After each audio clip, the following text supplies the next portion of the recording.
प्यारे बच्चों, आज पढ़ेंगे हम हिंदी के सुप्रसिद्ध कवि सूर्यकांत त्रिपाठी निराला जी द्वारा रचित ध्वनि कविता।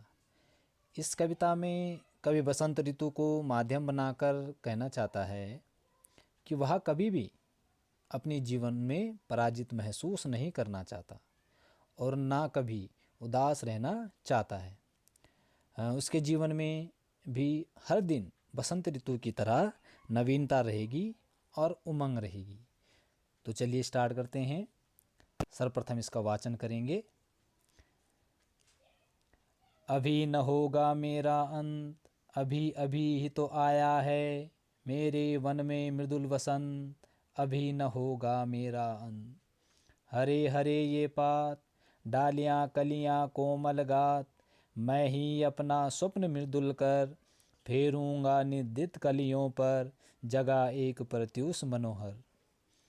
पुष्प पुष्प से तंद्रालस लाल सा खींच लूँगा मैं, अपने नवजीवन का अमृत सहर्ष सींच दूंगा मैं। द्वार दिखा दूंगा फिर उनको, हैं मेरे वे जहाँ अनंत, अभी न होगा मेरा अंत। तो इसका वाचन था। इसके बाद भावार्थ सभी बच्चे ध्यान देंगे। अभी न होगा मेरा अंत, कवि का मानना है कि अभी मेरा अंत नहीं हो सकता। अभी अभी ही तो आया है मेरे वन में मृदुल वसंत, अभी अभी तो मेरे वन रूपी जीवन में सुकुमार शिशु के समान वसंत का आगमन हुआ है, इसलिए मेरा अंत अभी नहीं हो सकता। हरे हरे ये पात, डालियाँ कलियाँ कोमल गात, मैं ही अपना स्वप्न मृदुल कर फेरूंगा निदित कलियों पर जगा एक प्रत्युष मनोहर। जिस प्रकार प्रकृति में बसंत के आते ही कोमलता, सुंदरता और मृदुलता का रूप पड़ जाता है, वैसे ही मेरे जीवन में परिवर्तन आया है। मैं भी नई आशा से जीवन में यश प्राप्ति हेतु आगे बढ़ना चाहता हूँ। मैं सोई हुई सुंदर कलियों को अपने हाथों के स्पर्श से सुबह के आने का संदेश देकर जगाना चाहता हूँ। जगा एक प्रत्युष मनोहर, अर्थात जीवन में नवीन कार्य की ओर आगे बढ़ना चाहता हूँ। Next paragraph.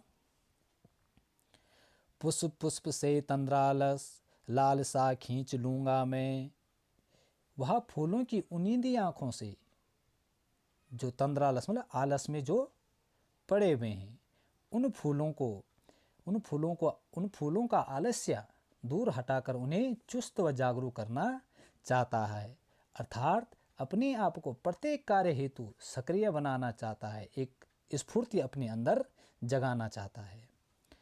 अपने नवजीवन का अमृत सहर्ष सींच दूंगा मैं, और अपने जीवन में भी नए प्राणों का संचार कर निराशाओं, बाधाओं, आलस्य और प्रमाद को दूर भगाना चाहता हूँ।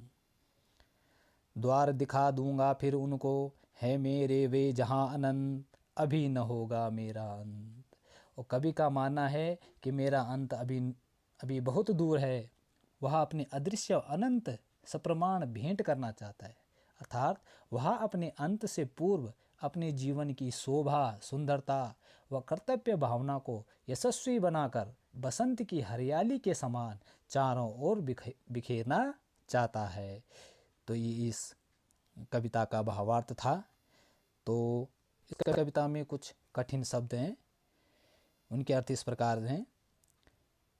मृदुल अर्थात कोमल, पात अर्थात पत्ता, गात अर्थात शरीर, निदित अर्थात सोया हुआ, प्रत्युष अर्थात प्रातःकाल, तंद्रालस अर्थात नींद से अलसाया हुआ, लालसा कुछ पाने की चाह, अभिलाषा या इच्छा।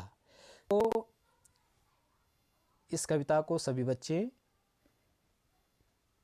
रीड करेंगे और उसके बाद इस कविता की कोई से भी 8 पंक्तियाँ आप कंठस्थ याद करेंगे।